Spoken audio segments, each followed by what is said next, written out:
¿qué tal? ¿Cómo les va? En esta ocasión me encuentro con un amigo que se llama David Leonardo Bárcena.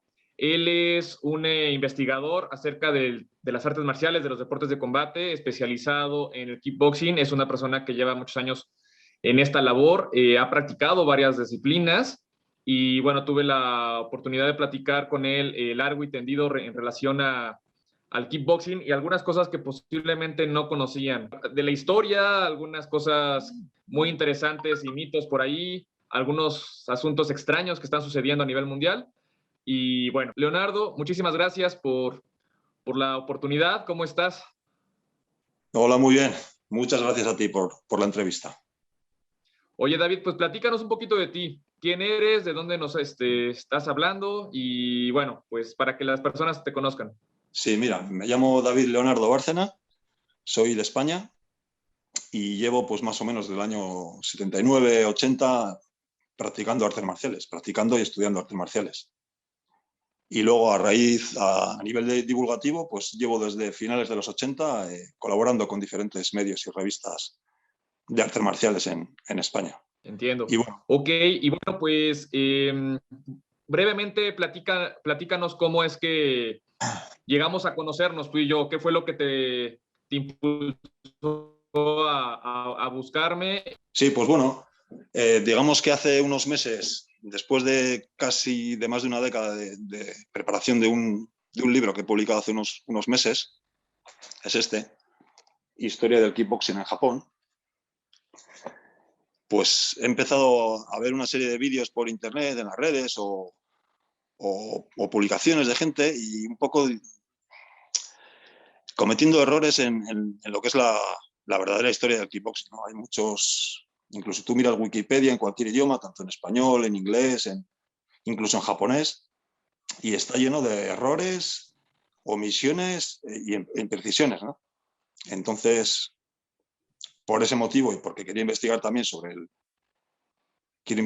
el origen también del kickboxing en Europa y en Estados Unidos, me puse en contacto contigo, porque sé de la relación que tienes con el bando kickboxing. Ok, y bueno, pues sí, efectivamente, como bien lo dices, hay muchas mentiras y muchas cosas que están en Internet y la mayoría de las personas pues las cree porque no tienen otra fuente de información y muchas mentiras vienen diciéndose desde hace décadas, entonces las personas pues ya las creen porque ya son añejas. Pero bueno, para eso estamos aquí, entonces vamos a empezar por lo primero. ¿Nos puedes, por favor, decir cuándo fue la primera vez en la historia que se dijo la palabra kickboxing? Recuerdo que me habías platicado en la conversación que tuvimos que en algún punto en los años 40 ya se había dicho esa palabra en relación a, mal dicha tal vez, pero en relación al boxeo, al sabat, al francés. ¿Qué nos Sí, puedes bueno, decir de eso? digamos que esto fue, digamos, un hecho anecdótico, ¿no? De que muy pocos registros, hay algún registro en la prensa anglosajona, alguna persona se refirió al boxeo francés como el kickboxing, ¿no? Como kickboxing francés o boxeo con patadas. Pero vamos, digamos que fue un hecho totalmente anecdótico y aislado, ¿no? El boxeo francés siempre se ha conocido como boxeo francés o sabat, o son otros nombres, y realmente era imposible que Noguchi, que prácticamente era un niño cuando se hizo aquella publicación, tuviera acceso a un periódico australiano. Y digamos que el nombre, pues él es el que lo acuñó y el que lo dio y lo hizo conocer. Bueno, pues a finales de los 50, un promotor japonés llamado Osamu Noguchi, pues este hombre tenía mucha relación con el boxeo y viajaba a menudo a Tailandia. Y en Tailandia descubrió el boxeo tailandés, lo que es el Muay Thai. Y bueno, pues el hombre le gustó mucho ese sistema de competición y trató de llevarlo a Japón y de internacionalizarlo, ¿no? En aquellos momentos, en los 60, no era un deporte conocido, solamente era muy conocido en Tailandia, pero en el resto de Asia y del mundo no era nada conocido, y este hombre lo intentó y lo llevó a Japón, y en aquellos momentos coincidió con la época de apertura al mundo de Japón y decidió ponerle un nombre internacional. Estuvieron barajando varios nombres, pero al final optó por la palabra kickboxing por ser una palabra, digamos, de dimensión internacional y que podía servirle para expandir este tipo de combate de boxeo pie-puños por el mundo. Digamos, Ok, sobre lo que más... Sí. y lo dio a conocer por todo el mundo. Vamos. Digamos que a través de él llegó ese nombre a Estados Unidos y a Europa. Luego también estábamos platicando que a nivel mundial se acostumbra a la gente de manera equivocada a llamarle kickboxing tailandés, al Muay Thai, kickboxing birmano, al Leadway, kickboxing y bueno, etcétera, etcétera, etcétera, ¿no? Cuando en realidad cada disciplina tiene su propio nombre y no se debería de confundir. ¿Estamos en lo correcto? Correcto, sí, sí. Sí, digamos, es que yo la verdad es que pocas veces he oído denominar así a los estilos, a no ser que sea por gente que no los conoce, ¿no? Pero aquí en Europa, por ejemplo, al boxeo francés se le llama boxeo francés o sabat, o al boxeo birmano se le llamaba antes boxeo birmano o leadway ahora. Lo mismo que al Muay Thai se le llama Muay Thai o antiguamente se le llamaba Thai Boxing, pero no había... Y digamos que al kickboxing que hoy conocemos como kickboxing americano, pues lo conocíamos como full contact o full contact karate. Lo que pasa que años después el término kickboxing se generalizó y se usó un poco para lo mismo para el kickboxing japonés o oriental y el kickboxing americano, lo que la verdad es que ha causado un poco de confusión, ¿no? entre la gente. Ok, también me puedes platicar la historia de la persona que en algún punto habló del karate boxing. Me parece que fue previo a lo que hizo Noguchi. No recuerdo bien, ¿nos puedes ilustrar un poquito acerca de esa historia previa al kickboxing? Sí, bueno, digamos que no fue lo podemos llamar un antecedente, pero bueno, si nos ponemos a escarbar en la historia y llamamos kickboxing a todo lo que sea boxeo con patadas, pues tendríamos que llegar al francés, ¿no? Al boxeo francés, al sabat, por ejemplo, o a otros cientos de sistemas y de experimentos. Pero concretamente el que me preguntas era un maestro de karate, de Kempo, que se llamaba Tatsuo Yamada.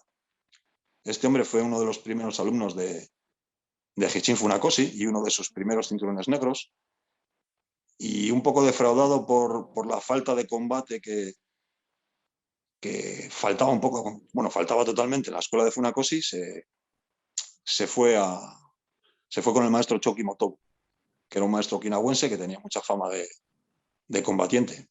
Y este hombre, a lo largo de sus investigaciones, fue de los primeros en practicar combate con protecciones, y luego a través de Noguchi, con el que tenía amistad, porque el Yamada era muy amigo del padre de Noguchi y lógicamente conocía también a Osamu Noguchi, a su hijo, a través de las primeras exhibiciones que se dieron de boxeo tailandés en Japón.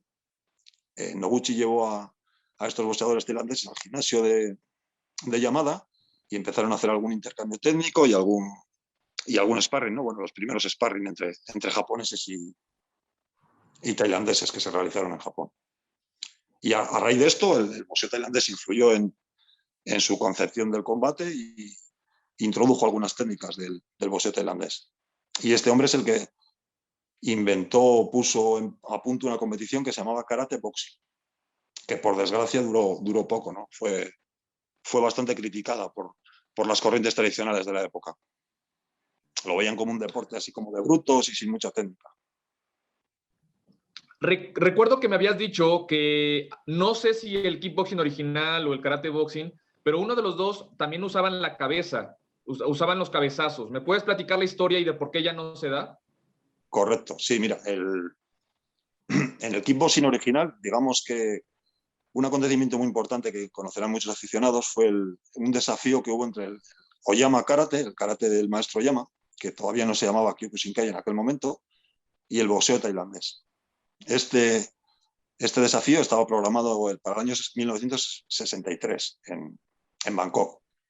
Y bueno, por una serie de problemas se retrasó y finalmente se llevó a cabo en el año 64, en febrero del 64. Y digamos que los japoneses, un poco discutiendo entre Osamu Noguchi y Kenji Kurosaki, que era el capitán del equipo de los karatecas, decidieron, para equilibrar la balanza, ya que no les dejaban pelear a puño desnudo, sino que les pusieron guantes, pues decidieron introducir los cabezazos y las proyecciones de cadera tipo judo, para tener un poco más para equilibrar los combates, digamos, y tener su oportunidad, ¿no?, ante los tailandeses. Y bueno, lo que me comentaba, sí, estas reglas estuvieron vigentes desde el 66, que se hizo la primera asociación en Japón, hasta prácticamente 10 años después, ¿no? Que con la, digamos, con la internacionalización del kickboxing y para poder enfrentarlo a otros estilos y ser un poco más aceptable para las televisiones, pues decidieron quitarlo, ¿no? Quitar los cabezazos. Ok, ¿no crees que vuelva a regresar ahora que se está poniendo de moda el Headway o el Sambo y otros deportes de combate que están utilizando la cabeza? Yo creo que no. Bueno, estoy seguro de que no. Actualmente el kickboxing es una versión un poco más descafeinada de cómo era anteriormente, porque en la época dorada el kickboxing era prácticamente igual que el boxeo tailandés, ¿no? Quitaron los cabezazos, pero los codos y los rodillazos siguieron estando permitidos. Y de hecho hoy en las asociaciones japonesas herederas, digamos, de las antiguas, se siguen permitiendo. Pero a nivel internacional, a nivel televisivo, en los grandes organismos, en los grupos fuertes como Glory o One o K1, las reglas, digamos, más atractivas y menos violentas para la televisión no llevan cabezazos, no son las reglas K1. No llevan codos ni cabezazos, solamente rodilla y ya sabes que con limitaciones. Ok, y bueno, ahora nos puedes platicar un poquito acerca del kickboxing americano, porque tengo yo entendido que realmente yo tuve la oportunidad de entrenar con Joe Louis, tuve la oportunidad de entrenar con Monji, y dicho por ellos, tengo entendido que no hay relación, al menos no al principio, entre el kickboxing japonés y el americano, sino que tuvo una línea completamente independiente. Pero bueno, ¿qué es lo que tú sabes acerca del tema? ¿Qué es lo que sabes acerca del kickboxing americano y las diferencias que existen? Sí, pues estoy de acuerdo en que no tienen nada que ver. Digamos que el kickboxing americano se desarrolló de forma paralela, pero independientemente, las técnicas son diferentes, ¿no? No hay nada más que observar los combates antiguos para ver que los japoneses estaban totalmente inspirados en el boxeo tailandés y los americanos era diferente. Pateaban como karatecas y boxeaban, ¿no? Y generalmente por encima de la cintura, aunque también había asociaciones que permitían patear a las piernas. Lo que sí quiero señalar es que antes que los famosos kickboxers americanos como Joe Louis y toda esta gente, ya había americanos que habían, sobre todo marines, que habían peleado en Japón e incluso había campeones. Ya desde el año 68 había varios. Y también quería señalar que el kickboxing japonés se intentó implantar en los Estados Unidos, más o menos a la vez que estaba allí floreciendo el kickboxing americano. Pero bueno, digamos que debido a las conservadoras leyes de las comisiones atléticas, pues les cortaron las alas, ¿no? Lo prohibieron. Era una cosa demasiado violenta para ellos y no permitieron ni codos, ni rodillas, ni patadas bajas, lo veían una cosa como demasiado salvaje, ¿no? Para la época. Ok, Entonces, también recuerdo esta historia acerca del anunciador, supuesto anunciador que dijo la palabra kickboxing o kickboxers cuando se enfrentó Joe Louis en el evento de Faulkner. Tú me comentabas que no hay evidencias acerca de esto, a pesar de que se dice en todos los sitios de internet. Entonces, al no haber evidencia, no podemos tomarlo como algo cierto, ¿verdad? yo no lo sé, si tú conoces a alguien, algún testigo que lo haya oído en esto, yo sí que lo he oído, pero en unas grabaciones posteriores, digamos en un sonido añadido posteriormente. Lo que sí puedo decir es que en el cartel del evento y en la información que se dio después, pues no aparecía la palabra kickboxing, sino aparecía la palabra full contact karate. Sí que meses después empezaron a nombrar los combates de Joe Louis como kickboxing, ¿no? Y lo que también me gustaría señalar es que desde el año 68, en que apareció el kickboxing en portada en la revista Black Belt, pues todos lo conocían, ¿no? Y digamos que incluso había cadenas de televisión en Los Ángeles que ya en el año 70 estaban emitiendo combates de kickboxing japonés. Entonces no creo yo que fuera yo creo que más bien fue un error del periodista, si es que lo pronunció, que seguramente sea cierto, y que lo confundió con la modalidad oriental. Ok, te comentaba yo que Luis me platicó que cuando él estuvo entrenando con Bruce Lee, ya hacía una forma de kickboxing, no con ese nombre, pero bueno, buscando el contacto completo, hacía algo similar. También te comentaba que, bueno, lo platicamos, que tanto Dr. Monji como el Conde Dante y no me acuerdo quién más, practicaban ya el contacto completo por ahí de los finales de los 50, principios de los 60, no con el nombre de kickboxing. Sin embargo, ¿qué nos puedes decir acerca de estas tres personas y por qué las leemos en la historia del kickboxing? Pues sí, esas personas, digamos, en los años 60 empezaron a practicar, algunos incluso sin guantes, artes marciales o karate a pleno contacto, ¿no? Digamos que son los que has dicho tú, el señor Maunji, que para mí es el más importante de ellos, Escarica, que era de Nueva York, el comandante, y yo añadiría otro que nunca aparece, pero que me parece también importante porque es además contemporáneo de ellos, es el señor T. Hayashi, que era un japonés Nisei, digamos, era un norteamericano de origen japonés que tenía un dojo en Texas, en El Paso. Y sí, Ok. eran pioneros, ¿no? Quiero decir que también en Europa había grupos que practicaban, ¿no? de esta forma. En Holanda, en Francia, incluso en España. Muy bien, y sí, te comentaba que de hecho Monji hacía bando boxing, vamos a decirle, ya le llamaba bando boxing al principio en los años 60 y yo creo que por ahí después de los años finales de los 60, en el 68, 69, ya le empezó a llamar bando kickboxing, pero supongo que es precisamente por la relación o no sé qué pasó ahí. Sin embargo, la Asociación de Bando tiene el torneo de kickboxing tal cual, con el reglamento tradicional de kickboxing más largo en la historia de Estados Unidos. Y bueno, pues siempre se invitó a todo tipo de practicantes porque a mí, no sé, tú eres el experto, tú me vas a decir, pero a mí me enseñaron que el kickboxing, más que más que nada es un cúmulo de reglamentos. Es un reglamento en donde, si tú lo entiendes, no importa si haces kung fu, si haces aikido, si haces lo que sea, si tú entiendes el reglamento, puedes participar. Y mucha gente lo toma como si fuera un arte marcial e inclusive a veces le ponen cintas de colores, lo cual yo creo que está mal. ¿Qué me puedes decir? Sí, bueno, en el tema de las cintas de colores está claro, ¿no? Que no, sí que hay gente que lo ha asimilado y le ha puesto cintas, pues como para motivar un poco a la gente joven, etcétera. Yo estoy en contra, no es una cosa que no me gusta. Y sobre, digamos, aquí quiero diferenciar claramente el kickboxing japonés del kickboxing americano, ¿no? En el kickboxing japonés, desde el primer momento empezó de una forma profesional. La gente que peleaba les entrenaban profesionalmente para ello. Aunque podían venir de karate o de kempo, porque además los japoneses todos venían de ese tipo de estilos, pero sí que se lo tomaban de una forma muy profesional, y con apoyo de televisiones, etcétera. Y en el kickboxing americano era una cosa más, como tú dices, una cosa más amateur, una especie de open, donde la gente pues simplemente se apuntaba, le decían, aquí permitimos el KO y cada uno, y ahí se veía un poco más al principio, sobre todo, los estilos puros, ¿no? Se veía, pues este viene de karate, este viene de kung fu, hace más barridos, más tijeras, eso. Por ejemplo, se puede ver en las series mundiales donde participó Benny Urquídez en Hawái, y que es una cosa similar a lo que pasó con los primeros UFCs, ¿no? Que se veían los estilos como más puros.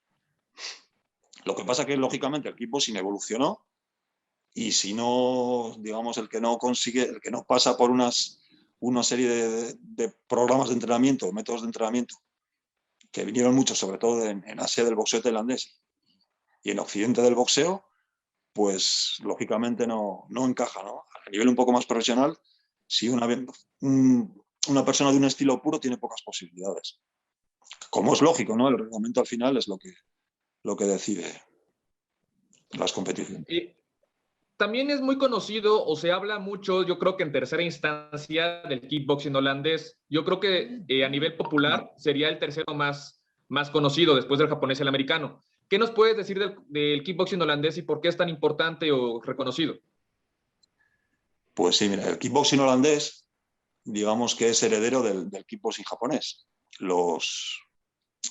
los años 70, una serie de holandeses fueron a Japón. Precisamente fueron a estudiar Taikiken, que es un arte marcial interno. Pero bueno, por una serie de malentendidos, etcétera, pues se dirigieron al kickboxing. Y sobre todo fue Jan Plas, que fue el fundador del gimnasio Meijiro Gym, holandés. Y bueno, es un estilo heredero del kickboxing japonés, pero los holandeses le han dotado de una personalidad propia, ¿no?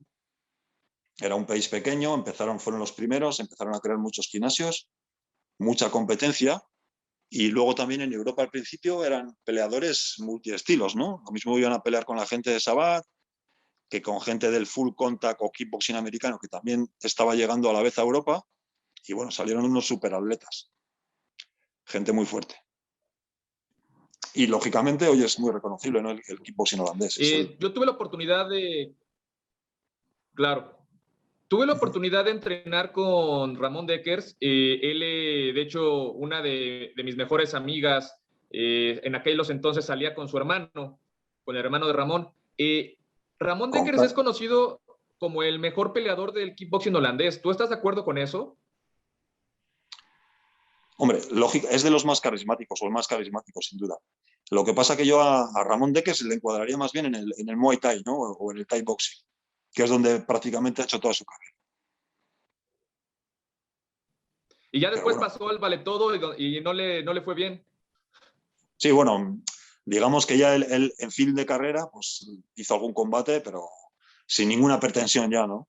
Simplemente me imagino que a cambio de una buena bolsa y punto, no tenía ninguna intención de iniciar una carrera, porque tenía muchos combates y lesiones encima. ¿Qué me puedes decir acerca? ¿Hay algún tipo de relación entre el Sanda, Sancho, contra el kickboxing japonés debido a la cercanía? Tal vez hay algún evento o alguna cosa que se haya dado. Pues la verdad es que no tiene nada que ver. Además, mira, te voy a contar una anécdota. En el año 2006 hice un viaje de mochilero por China y acabé en Denfen, que es el pueblo donde está Shaolin. Y en Denfen la llaman Villa Kung Fu, porque es una ciudad que hay, pues me voy a equivocar en el número, pero igual hay 30, 40, 50.000 practicantes de artes marciales, sobre todo de estilos chinos, de Kung Fu. Y bueno, yo fui a visitar a un amigo que llevaba allí 2 años viviendo, y tuve la suerte de tener las puertas abiertas de muchas escuelas. Y el kickboxing era inexistente, no había prácticamente nada. Lo que hacían era pues Kung Fu tradicional y Sanda. Y bueno, había mucho potencial porque había mucha gente, pero la técnica yo no la consideraba adecuada para el tema de kickboxing. No giraban bien las piernas, no pateaban, no me gustaba demasiado, pero yo mismo me dije, bueno, el día que llegue aquí el kickboxing o el Muay Thai y se lo tomen en serio van a ser muy buenos, ¿no? Y es lo que ha pasado ahora. Digamos que ahora el kickboxing se ha puesto muy de moda en China y bueno, hay varios organismos. En esa provincia de Henan, que es donde está el templo Shaolin, hay eventos cada poco, tienen profesionales muy buenos, los chinos. Pero vamos, que lo han descubierto hace poco más de 10 años o 15. Qué Sí, pero interesante qué interesante que los japoneses fueron hasta Tailandia y se inspiraron del Muay Thai y realmente no hubo tanta interacción entre el Sanda y bueno, y lo que se hacía en aquel entonces. A mí me llama la atención porque siempre ha habido esa como rivalidad entre las naciones y hay más cercanía entre ambas, pero es muy interesante lo que nos cuentas. sí, Este, yo creo que es a nivel político, ¿no? China antes estaba muy cerrada y poco a poco en los últimos años, sobre todo en los últimos 2 décadas, se ha ido abriendo mucho más no solo a nivel económico, sino a nivel cultural también a otros países. Aunque siguen estando muy controlados, pero se han abierto. Y eso antes no sucedía, mira, fíjate que la WACO, aquí en México, está apoyándonos estamos en conjunto trabajando para traer a Dave Leduc de Ledway aquí a México. Y bueno, pues la WACO es muy fuerte por acá. No sé qué opinas tú de la WACO y del kickboxing actualmente, qué es lo que está pasando y qué futuro hay. Pues bueno, ahora como me imagino que sepan casi todos los oyentes, en la última reunión del Comité Olímpico Internacional en Tokio, al kickboxing y al boxeo tailandés, al Muay Thai, les han otorgado el pleno reconocimiento olímpico. Que bueno, eso no significa que vayan a estar en los próximos Juegos como deporte, pero significa que ya tienen la posibilidad de estar. Entonces ya están entre los deportes elegibles para ir directamente a una Olimpiada. Mi opinión personal, pienso que es realmente difícil, ¿no? Porque hay mucha competencia entre los deportes de combate. Hoy, por ejemplo, ha empezado la competición de karate en los Juegos Olímpicos por primera vez y parece ser que ya en París ya lo retiran, lo quitan. Y tenemos bastantes deportes de combate, digamos, esperando entrar, ¿no? Como es el sambo ruso, el wushu chino también tiene el pleno reconocimiento, entonces será complicado. Yo no lo sé, yo creo que será bastante complicado. Quizás el Muay Thai, que tiene el apoyo de un país detrás, o el kickboxing si hay suficientemente dinero, pero no lo sé. Y digamos que a nivel profesional, pienso que el kickboxing está en claro retroceso, ¿no? Quiero decir, a nivel de popularidad, comparándolo con el boxeo o con las MMA, está pasando por momentos un poco difíciles. Digamos que en los años 90. ¿Crees que el kickboxing... Sí. Perdóname por interrumpirte. Te iba a preguntar, ¿crees que el kickboxing tiene sus días contados? No. No creo que tenga los días contados, pero digamos que en este momento, pues las MMA le están acaparando todos los focos mediáticos, ¿no? Y si vas perdiendo exposición en los medios, lógicamente eso... Y también hay fugas de atletas, ¿no? Deportistas buenos en kickboxing, al final, pues todos conocemos a alguno que los van fichando las MMA, que es donde está el dinero. Desgraciadamente, ¿no? A mí me gusta que haya espacio para todos los deportes, me gustan todos los deportes de combate.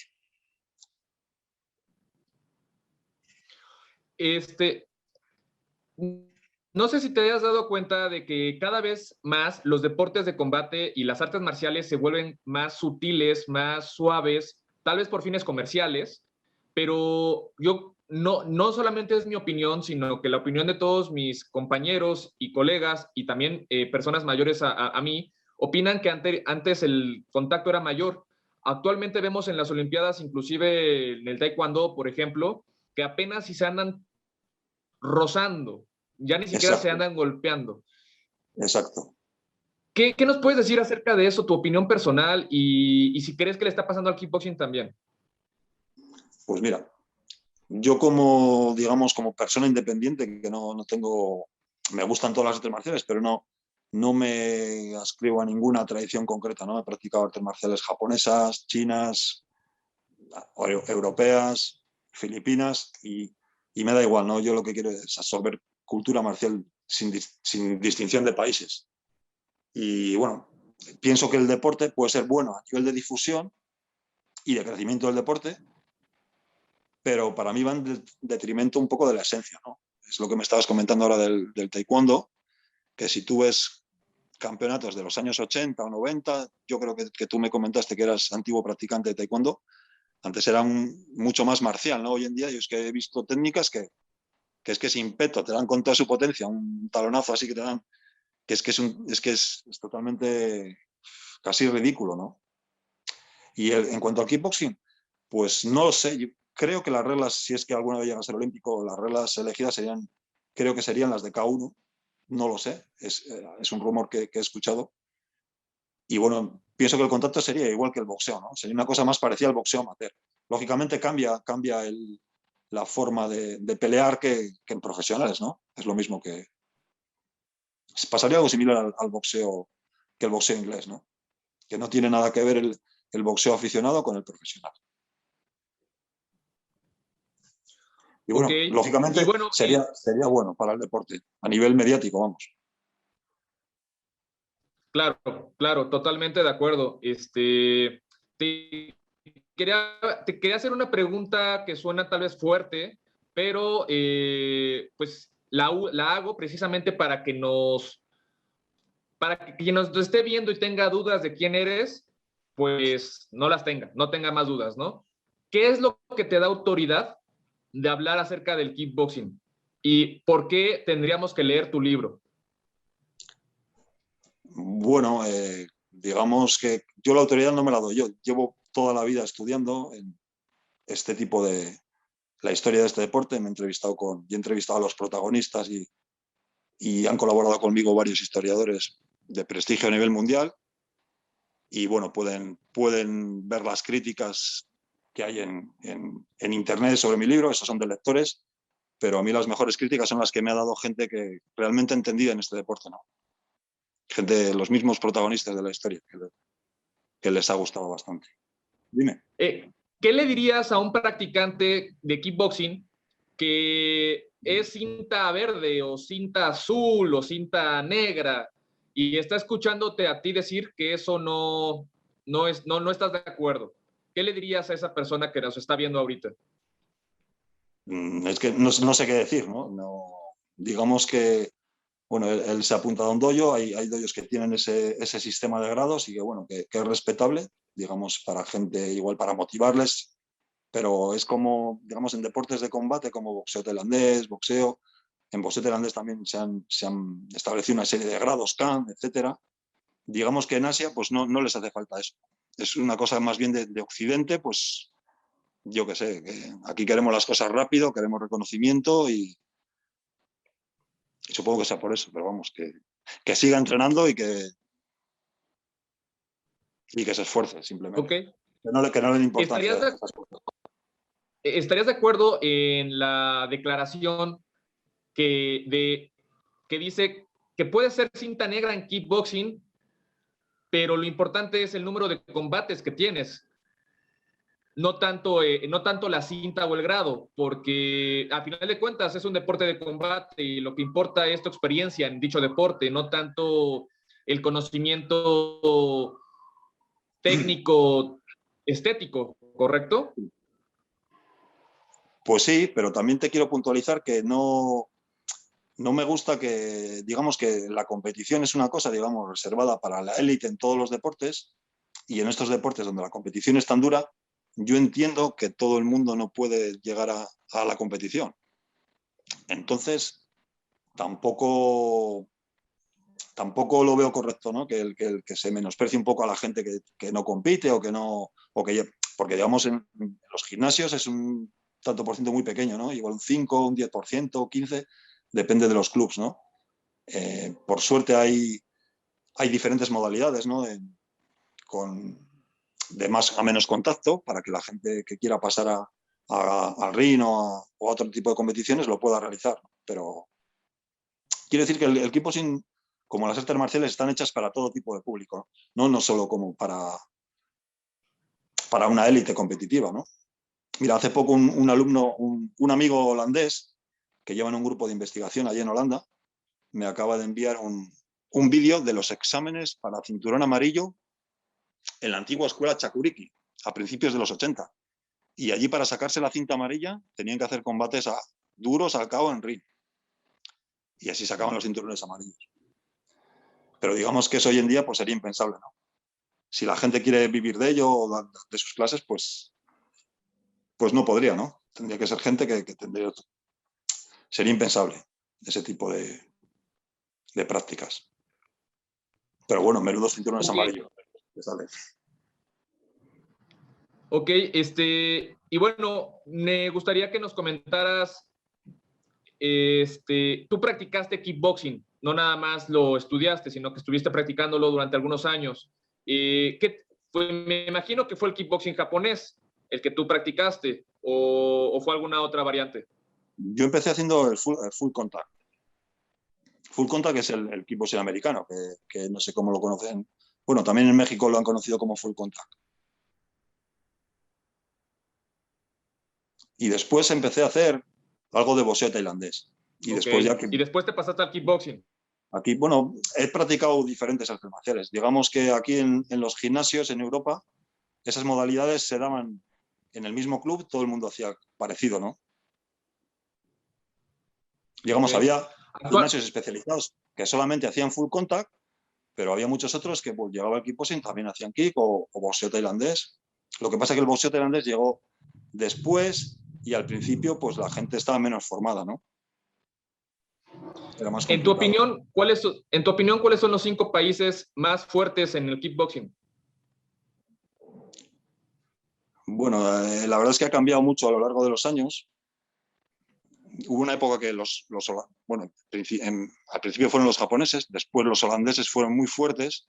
Estoy hablando de kickboxing oriental, luego hablo en general. Pero bueno, voy a hablar en general. Digamos que al principio en kickboxing americano, lógicamente, fueron los norteamericanos, ¿no?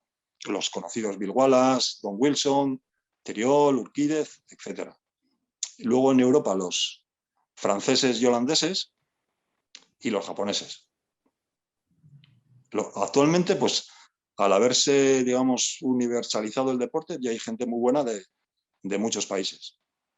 A nivel amateur, digamos, en organismos como WACO, que es el que tiene el reconocimiento olímpico, los países del este, los rusos, por ejemplo, son de los mejores, son muy, muy buenos. Son gente que están becados por sus gobiernos y se dedican a ello a nivel para conseguir medallas. Entonces eso es lo que les da la fuerza. ¿Y algún país latino, o sea, España, Argentina, México, alguno de ellos figura? Pues sí, España la verdad es que está subiendo muchísimo. A nivel profesional tenemos algunos competidores bastante buenos. Y de México también creo que hay algún chico que ha sido medallista en WACO. Pero generalmente en el medallero amateur en WACO casi todos proceden de Europa, los medallistas. A nivel profesional ya es otra cosa, ¿no? Por ejemplo, en WACO a nivel amateur no hay japoneses, pero a nivel profesional, en los pesos pequeños, prácticamente los mejores en pesos pequeños son japoneses, ¿no? Gente como Takeru o Tenshin Nasukawa están ahora en el asalto. Comentabas que el kickboxing japonés dejó de usar cabezazos por la brutalidad y bueno, y que inclusive antes hasta había codazos y todo.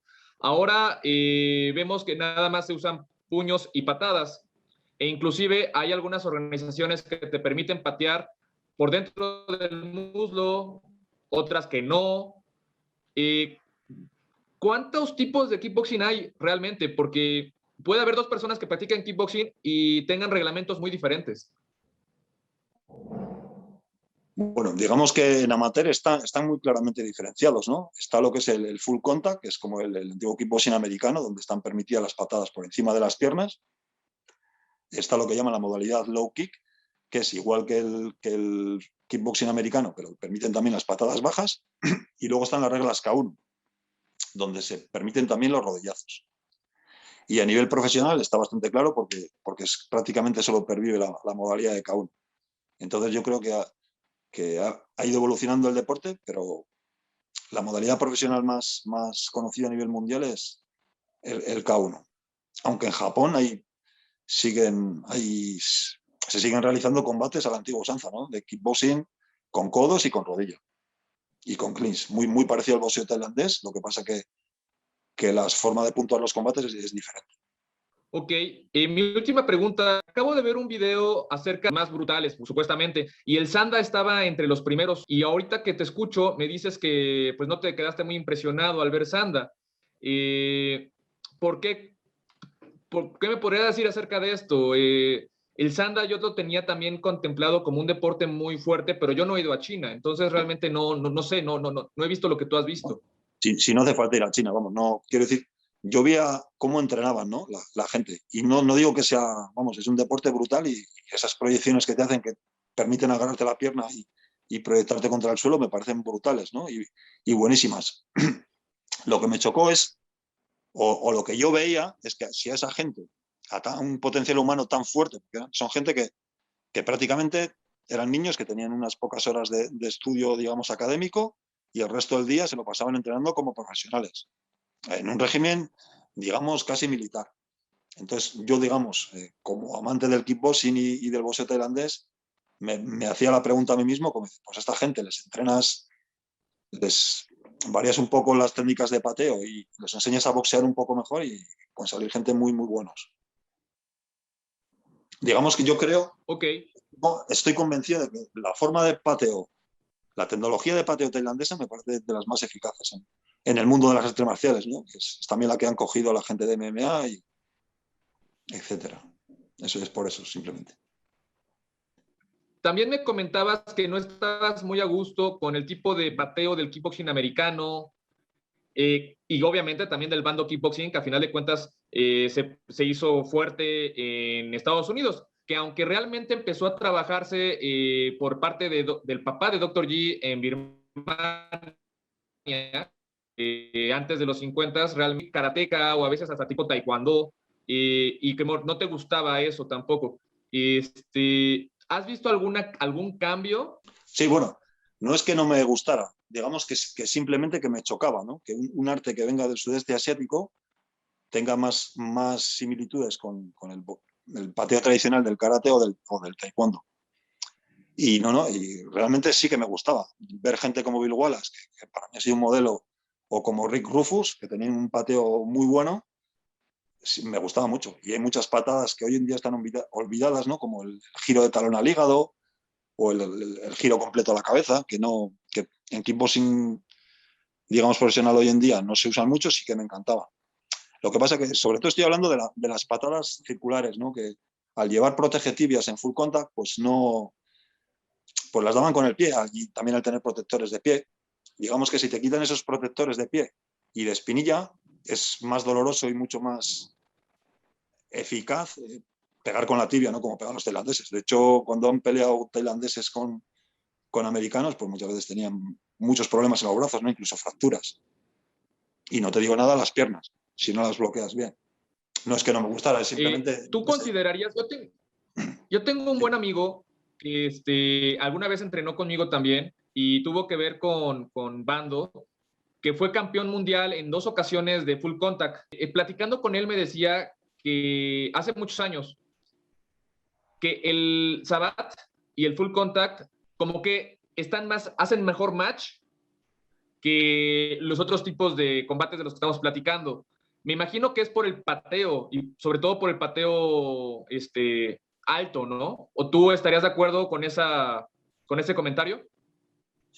Pues no lo sé. La verdad es que los deportes de combate, aunque puedan parecer muy similares, las sutilezas en los reglamentos varían mucho, ¿no? Los boxeadores franceses de Sabat pelean con botas, lo que los hace muchísimo más eficaces. Una puntera te la colocan en el hígado y estás muerto. Es un poco diferente, ¿no? Que pelear con una espinillera y un protector de pie. Sí que me parece un estilo súper técnico y muy interesante el boxeo francés. Me da pena que no esté más desarrollado a nivel mundial. Sí, estoy de acuerdo contigo. Estoy totalmente de acuerdo contigo. También te iba a preguntar, a mí se me hace molesto y un poco triste que la gente cuando habla del sudeste asiático se queda con el Muay Thai, cuando en realidad estamos hablando del Bokator, del Prodal, del Leadway, del Muay Lao. O sea, hay una muy buena cantidad de deportes que no le piden nada al Muay Thai y ni al Muay Boran, de hecho, ¿no?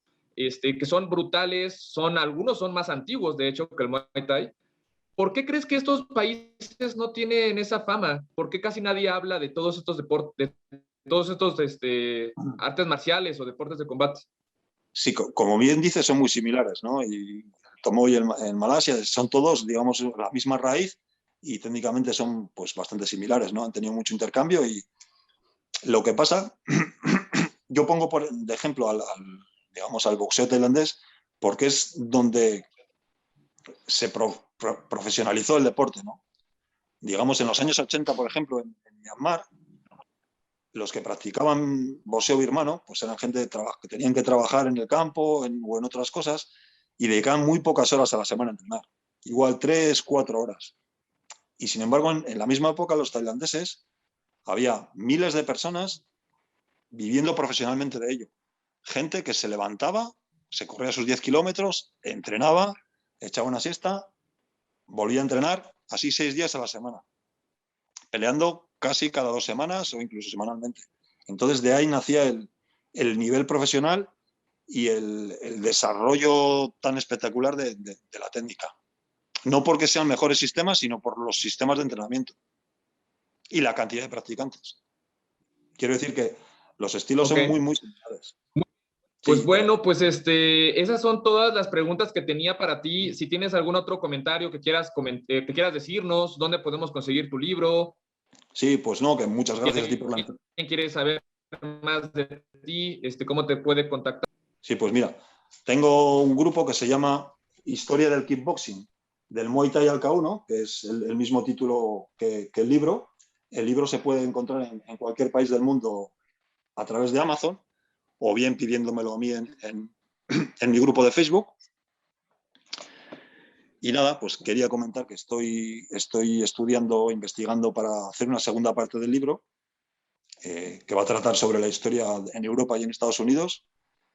Y nada, me volveré a contactar contigo para hablar de tu maestro Maung Yi, que para mí fue uno de los pilares fundamentales, ¿no?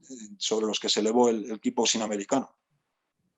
Bueno, tú ya lo sabes, pero bueno, lo recuerdo aquí a los oyentes, ¿no? Que fue de los que ayudaron a elaborar el reglamento, de los pioneros en organizar este tipo de competiciones y muchos competidores y mucha gente famosa, pues, por ejemplo, como Joe Corley, que fue cabeza de la PK durante muchos años, pues viajaban hasta la localidad donde vivía Muang Yi para entrenarles, etcétera, ¿no? Y pedirle consejo. Entonces, pues, digamos que he titulado el primer libro, Historia del Kickboxing en Japón, pero ahora todavía me falta completar el trabajo con la historia en el resto del mundo. No, pues va a ser un placer para mí poder contribuir de la manera que sea posible. Para ti este canal es tu casa, cuando quieras hablar del tema que quieras platicar. Pues muchísimas gracias por tu tiempo y bueno, pues no sé qué horas en España, pero pues te agradezco muchísimo todo este rato y tu conocimiento. Muchísimas gracias. Un saludo. Que estés muy bien, cuídate mucho. Bien.